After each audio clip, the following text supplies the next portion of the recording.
یہ اللہ تعالیٰ کا فیصلہ ہے کہ جب حق آتا ہے تو باطل چھٹ جاتا ہے. بھارت نے شرنگیزی کی، اب اس کو جواب تو دیا جائے گا، اب اس کو جواب لینا ہی پڑے گا کہ ہمیں اگر موقع ملے تو ہم جا کے جہاد میں شامل ہوں. ہم صرف اس کو یہ کہنا چاہتے ہیں کہ نہ ہم تمہاری طاقت، نہ تمہاری مکاری اور تمہاری جارحیت سے مروب ہونے والی قوم ہے. Now you just wait for our response.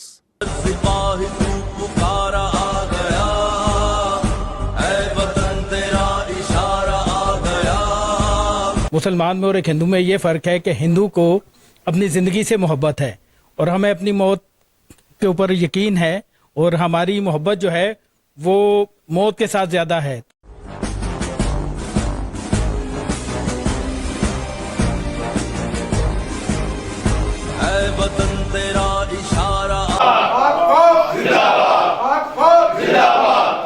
General Asim Munir Pakistan air force پاک فوج پاکستان پاکستان مسلم لیگ نون. بسم اللہ الرحمن الرحیم. السلام علیکم ناظرین، میں ہوں آپ کا میزبان حشام بٹ. جیسا کہ آپ سب کو پتا ہے کہ چند روز قبل پاکستان اور انڈیا کے درمیان ہونے والی جنگ کے اندر اللہ پاک نے ہمیں فتح عطا فرمائی، اور پاکستان بھر میں اور یہاں تک جو دنیا بھر میں مسلمان ہیں انہوں میں خوشی کی لہر دوڑ پڑی کہ ہم نے کافروں کو مات دی. پاکستانی فوج نے جنگ کے دوران جو ہمارے ہمسایہ کافر ممالک کی جانب سے جو ہمارے ساتھ دہشت گردی کی گئی ہے اس کا منہ توڑ جواب دیا، جس کے اندر پاک فوج نے انڈین آرمی کے کئی جہاز اور فوجی اڈوں کو بھرپور نقصان پہنچایا. اور اسی حوالے سے جب ہماری قوم کو پتہ چلا کہ ہم نے جنگ جیت لی ہے تو گلی گلی کوچے کوچے میں بلکہ پاکستان بھر میں جشن لوگوں نے منائے. اسی طرح اس وقت میں موجود ہوں پاکستان مسلم لیگ نون کے سینئر رہنما خواجہ احمد احسان کے آفس میں. یہاں پر بھی جنگ جیتنے کی خوشی میں ایک تقریب کا انعقاد کیا. آئیے آغا صاحب اپنا خواجہ صاحب سے بھی چل کر بات کرتے ہیں کہ انہوں نے یہ جنگ جیتنے کی خوشی کو کس طرح سیلیبریٹ کیا. اچھا خواجہ صاحب یہ بتائیے گا، پاک فوج نے بڑے جوش و جذبے کے ساتھ اپنی جانوں کا نذرانہ دیتے ہوئے یا کسی خوف و خطر کے بغیر یہ ہمیں جیت کی خوشی دی ہے. آپ کی مہربانی ہے. ویسے بھی ہم مسلمان لوگ ہیں، آپ مسلم لیگ نون کے سینئر رہنما ہیں، اور آپ یہ جو جنگ ہماری فوج نے جیتی ہے آپ اس میں کس طرح خوشی کا اظہار کرتے ہیں؟ دیکھیں، بسم اللہ الرحمن الرحیم. قل جاء الحق وزهق الباطل ان الباطل کان زہوقا. یہ اللہ تعالیٰ کا فیصلہ ہے کہ جب حق آتا ہے تو باطل چھٹ جاتا ہے. تو یہ میدان عمل میں ہو گیا کہ انڈیا نے، اسرائیل نے، سب نے مل جل کر یہ کوشش کی تھی کہ پاکستان کو نیچا دکھایا جائے، اور یہ خیال تھا ان کا کہ ان کو ہم تو بہت ایڈوانسڈ ہیں، ٹیکنالوجی کی بڑا انہیں زوم تھا، اور اپنی ایئر سپریورٹی کا بڑا زوم تھا، اپنی جو آرمی کی اسٹرینتھ کا بہت زوم تھا. لیکن اللہ تعالیٰ نے سب خاک میں ملا دیا، اور اس میں جو ہمارے کوآرڈینیٹڈ ایفرٹس تھے، ہماری ایئر چیف، ہمارا army chief, naval chief, prime minister, sub they were all on one page, اور ان سب نے صبر کا دامن ہاتھ سے نہیں چھوڑا. آپ دیکھیے انیشلی انہوں نے اٹیکس کیے، انڈیا نے ڈرونز پھینکے ہمارے شہروں پہ، سویلین لوگ ہمارے شہید ہوئے، بہاولپور کے اندر بھی، شکر گڑھ کے اندر بھی، لیکن صبر کا دامن نہیں چھوڑا. And they waited for the right time. انہوں نے کہا کہ ہم جب کریں گے اس کا رسپانس، ہم ہر لا کے تحت. آپ دیکھیے اس میں جو بہت بڑا فائدہ ہوا انٹرنیشنلی وہ یہ ہوا کہ پوری دنیا نے یہ دیکھا کہ زیادتی کس کی طرف سے ہوئی، کہ انڈیا نے سٹارٹ کیا، انہوں نے پہلے آپ کو انسٹیگیٹ کیا، اور پھر بائی اینی لا آپ کا رائٹ تھا کہ آپ اس کا جواب دیتے.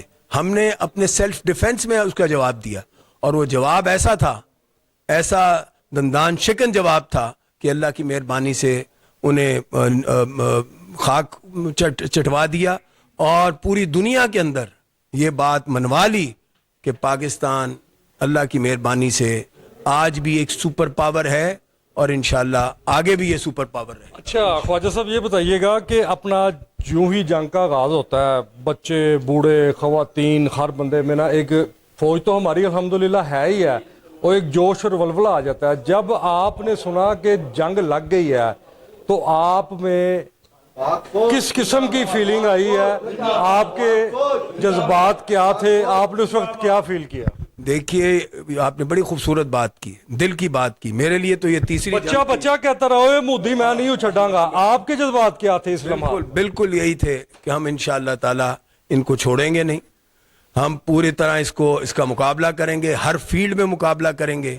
اور اللہ کی مہربانی سے جو ہمارے چھوٹا بچہ سے لے کے بڑے بوڑھے تک ہر بندہ جو تھا ایک صف میں تھا، اور سارے اختلافات لوگوں کے ختم ہو گئے تھے. جو آپ کی پولیٹیکل پولرائزیشن تھی وہ بھی ختم ہو گئی تھی الحمدللہ. میں سمجھتا ہوں یہ اللہ تعالیٰ کا بہت بڑا ایک معجزہ تھا، اور یہ ایسی اللہ نے مہربانی کی ہماری قوم کے اوپر، پاکستان کے اوپر، کہ وہ سب اکٹھے ہو گئے اور یک مشت ہو کے اور یک جان ہو کے یک قلب ہو کے سب نے اس کا مقابلہ کیا. اور دیکھیں ہمیشہ جنگیں جب جیتی جاتی ہیں تو عوام کی سپورٹ کے ساتھ جیتی جاتی ہیں. اکیلی فوج کبھی جنگیں نہیں جیتتی، اس کی عوام اس کے ساتھ ہو، اس کے جذبات ساتھ ہوں تو پھر جنگیں جیتی جاتی ہیں. تو اس میں بھی دیکھیں ناظرین کتنی پیاری بات بتائی ہے خواجہ صاحب نے.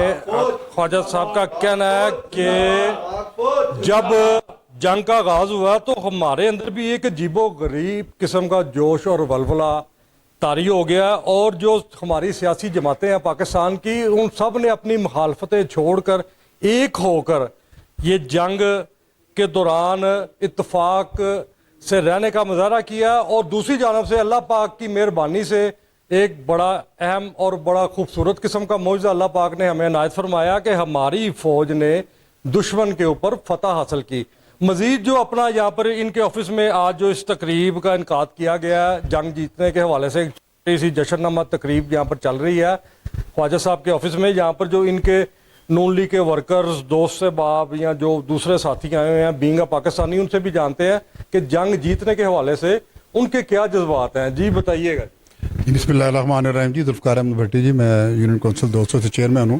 خواجہ صاحب محترم کا کارکن ہوں. پاکستان نے اور پاکستان کی عوام نے جس ثابت قدمی سے انڈیا کی اس نفرت کا جواب دیا ہے جو بے مقصد وہ پاکستان پر مسلط کیے جا رہا تھا، اور پاکستان نے ہمیشہ امن، اشانتی، محبت کا پیغام دیا، اور اس پائلٹ کو جس کو چائے پلا کر واپس کیا تھا وہ بھی اسی کی ایک سیریل تھی، لیکن اس کو ہماری کمزوری سمجھا گیا.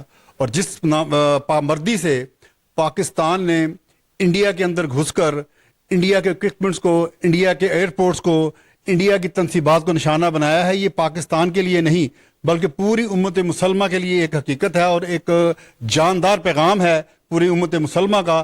انشاءاللہ پاکستان، اللہ کے فضل سے پاکستان کی فوج، اللہ کے فضل کے پاکستان کی عوام، حکومت، محترم شہباز شریف صاحب، نواز شریف صاحب اور ہماری ساری قیادت پوری امت مسلمہ کے پیچھے کھڑی ہے. اور ہم انڈیا کے ساتھ ساتھ پوری دنیا کو یہ پیغام دینا چاہتے ہیں کہ پاکستان ایک ایسی حقیقت ہے جو پوری دنیا جس کو سمجھتی ہے کہ وہ عسکری لحاظ سے پوری دنیا پہ حکومت کرنے کی صلاحیت رکھتا ہے انشاءاللہ. اچھا جیسے کہ اپنا مودی ہمارا دشمن ملک کا اپنا ایک لیڈر ہے، اور دوسرے نمبر کے اوپر مختصر سی بات ہے، جیسے کہ عام بندہ کہتا ہے مودی ہوج تے ناخن لے ہوئے.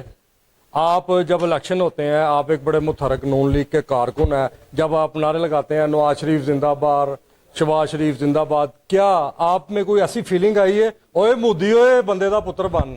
فیلنگ نہیں جی، ہمارے تو بچے بھی، گھر کے چھوٹے بچے، خواتین اور لوگ محلے دار سارے اس طرح ایکسائٹڈ تھے کہ ہمیں اگر موقع ملے تو ہم جا کے جہاد میں شامل ہوں، ہمیں اگر موقع ملے تو ہم اس مودی چوڑے کا جواب دے سکیں جو بے مقصد پوری دنیا کا امن خراب کرنا چاہتا ہے، جو بے مقصد پوری دنیا کو دبانا چاہتا ہے. انڈیا کا جو پیغام ہے وہ دہشت گردی کا پیغام ہے، انڈیا کا جو پیغام ہے وہ بد امنی کا پیغام ہے. پاکستان نے جو پیغام دیا ہے وہ امن کا پیغام دیا ہے. ہمیشہ پاکستان نے انڈیا کو بھی اور پوری دنیا کو بھی ایک ایسا پیغام دیا ہے جس سے پوری دنیا میں امن قائم ہو، اشانتی قائم ہو، سلامتی قائم ہو. کتنا واضح انہوں نے پیغام دیا ہے کہ ہماری جو قوم ہے، ہماری قوم کا بچہ بوڑھا، ہر فرد مودی چوڑے کے لیے اس کے انگیسٹ متحرک ہو کر لڑنے کے لیے تیار ہے.